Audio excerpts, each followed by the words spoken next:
नमस्कार। आज अश्विन कृष्ण द्वितीया शके 1934 सादर करीत आहोत ठाणे वार्ता। ठळक घडामोडी। जिल्हा शासकीय रुग्णालयातील सुरक्षा व्यवस्थेचं पितळ उघड। Thane Bharat Sahakari bank IBM pure system या अत्याधुनिक प्रणालीचा वापर करणारी देशातील पहिली बँक। आणि रस्त्यावरती कचरा टाकल्यास अथवा थुंकल्यास आता ठाणेकरांवरती दंडाचा प्रस्ताव। या आणि इतर घडामोडी विस्तृतपणे पण काही क्षणातच। ठाण्याच्या जिल्हा शासकीय रुग्णालयात पोलिसांनी अचानक केलेल्या पाहणीत रुग्णालयातील सुरक्षा व्यवस्थेचं पितळ उघडं पडलं। मुंबईमध्ये एका रुग्णालयातून एक मूल पळवण्याच्या पार्श्वभूमीवरती ठाणे पोलिसांनी आज जिल्हा रुग्णालयाची अचानक पाहणी केली। या रुग्णालयात अवघे 3 क्लोज सर्किट कॅमेरे असून त्यापैकी एक बंद तर फक्त 2 चालू होते। त्यातही त्यांची दृश्य टिपण्याची क्षमता अतिशय खराब होती। त्यातच या कॅमेऱ्याचं कोणतंही रेकॉर्डिंग होत नसल्याचंही या तपासणीत उघड झालं। ठाणे जिल्हा शासकीय रुग्णालयात 18 सुरक्षा रक्षक 3 पाळ्यात कामं करतात। पोलिसांनी या तपासणी दरम्यान एका महिलेला प्रसूती विभागातून एक मूल बाहेर न्यायला लावलं। या महिलेला रुग्णालयाच्या प्रवेशद्वारापर्यंत जाईपर्यंत कुणीही अडवलं नाही।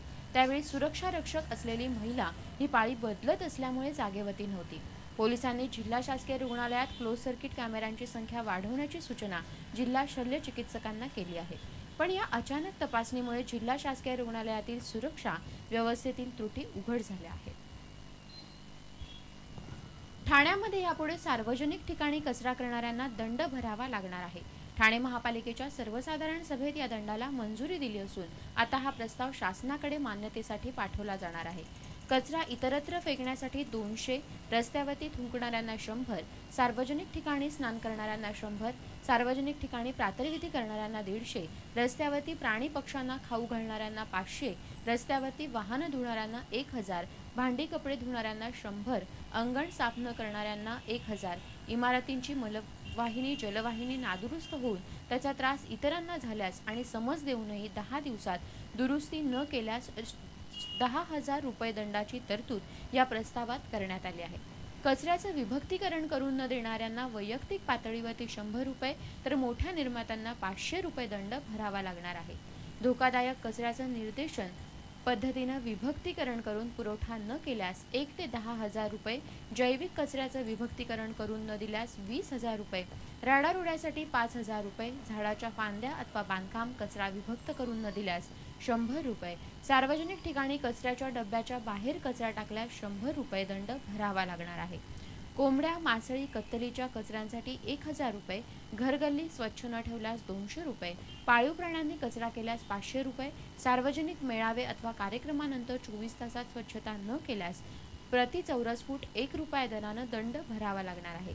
मात्र सध्या हा दंड प्रस्तावित असून शासनाच्या मान्यतेनंतरच तो प्रत्यक्षात लागू होऊ शकेल। त्यामुळे आता ठाणेकरांना यापुढे कचरा करताना 100 वेळा विचार करावा लागेल। शासकीय कर्मचाऱ्यांनी जनतेसाठी काम करताना उत्कृष्ट सेवा द्यावी असं आवाहन पंतप्रधान कार्यालयातील राज्यमंत्री नारायण स्वामी यांनी काल केलं। जिल्हाधिकारी कार्यालयातर्फे आयोजित देशातील पहिल्या सेवोत्तम कार्यशाळेचं उद्घाटन त्यांच्या हस्ते झालं। त्यावेळी ते बोलत होते। शासकीय अधिकारी हे जनतेला आपले मित्र वाटून त्यांच्यामध्ये सरकार आपले असल्याची भावना निर्माण करण्याची गरज त्यांनी यावेळी व्यक्त केली। जनतेची कामं करताना त्यामध्ये पारदर्शकता असावी, भ्रष्टाचार मुक्त प्रशासन असावं, तसंच जनतेचं काम कमीत कमी वेळेत व्हायला हवं, तरच सर्वोत्तम सेवा दिल्यासारखे होईल। यासाठी प्रत्येक कार्यालयानं प्रभावीपणे ई-गव्हर्नन्सचा वापर करण्याची आवश्यकता त्यांनी यावेळी व्यक्त केली।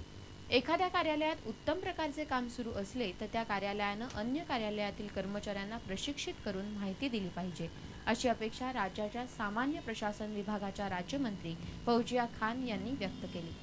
गाव, तहसील, जिल्हा पातळीवरील नागरिकांना चांगल्या कामाची अपेक्षा आहे, म्हणून कर्मचाऱ्यांसाठी अशा सेवोत्तम कार्यशाळा देशभर घेतल्या जाणार असल्याचे केंद्रीय प्रशासकीय सुधारणा विभागाचे सचिव संजीव कोठारी यांनी सांगितलं।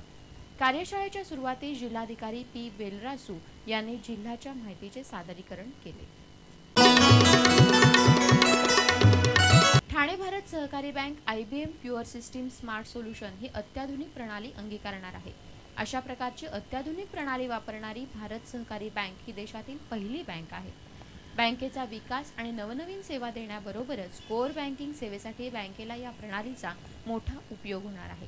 कारभारात अत्याधुनिकता आणण्यासाठी बँकेला मूलभूत प्रणाली बदलण्याची गरज असून बँकेनं IBM प्युअर सिस्टीमची निवड केली आहे. या प्रणालीतील अंतर्गत सहजतेमुळे बँकेचा व्यवसाय वाढेल, तसंच सहजपणे बँकेला संगणक इन्फ्रास्ट्रक्चर वाढवणं सहज सोपं होणार आहे.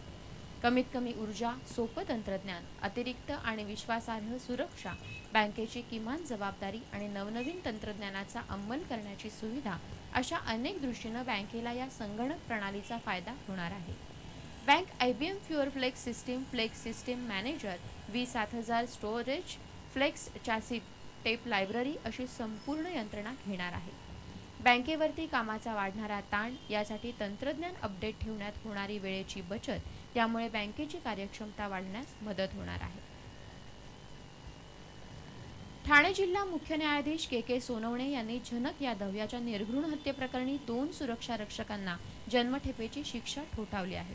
भाईंदर येथील शॉपिंग सेंटरमध्ये सुरक्षा रक्षक असलेले मुन्नालाल शर्मा आणि अदाजी चौधरी या दोघांनाही जन्मठेपेची शिक्षा ठोठावण्यात आली आहे.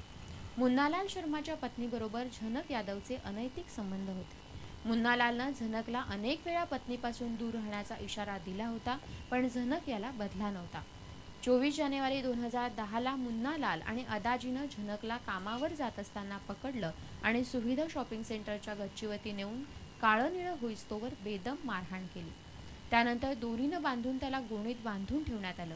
ही मारहाण होत असताना समोरच्या गच्चीतून 2 व्यक्तींनी हा प्रकार पाहिला आणि झनकला वाचवण्यासाठी ते धावले, पण तोपर्यंत मारहाण करणारे हे दोघं पळून गेले होते. झनकला गोणीतून बाहेर काढून त्याने दवाखान्यात नेण्याचा प्रयत्न केला, पण वाटेतच त्याचा मृत्यू झाला. पत्नीबरोबर संबंध ठेवतो याचा राग मनात ठेवून हे कृत्य मुन्नालालनं केल्याचं सरकारी वकील हेमलता देशमुख यांनी न्यायालयाच्या निदर्शनास आणलं. न्यायालयानं प्रत्यक्षदर्शी, साक्षीदार आणि वैद्यकीय अहवाल ग्राह्य धरून मुन्नालाल आणि अदाजीला जन्मठेपेची शिक्षा ठोठावली. आरोपींतर्फे रामराव जगताप आणि SS बुटाला यांनी काम पाहिलं. गेले काही दिवस पोलिसांना सर्वसामान्यांकडून मारहाण होत असल्याबद्दल ओरड होत असतानाच एका उच्चशिक्षित युवकाला काल पोलिसांनी बेदम मारहाण करण्याचा प्रकार घडला.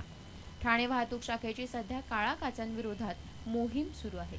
या मोहिमेअंतर्गत कोरम मॉलसमोर तपासणी सुरू असताना प्रसाद गिरप हे भिवंडीहून मुंबईकडे जात होते. त्यावेळी वाहतूक शाखेच्या पोलिसांनी त्यांची गाडी अडवली आणि त्यांना काळ्या काचांबद्दल दंड भरण्यास सांगितलं.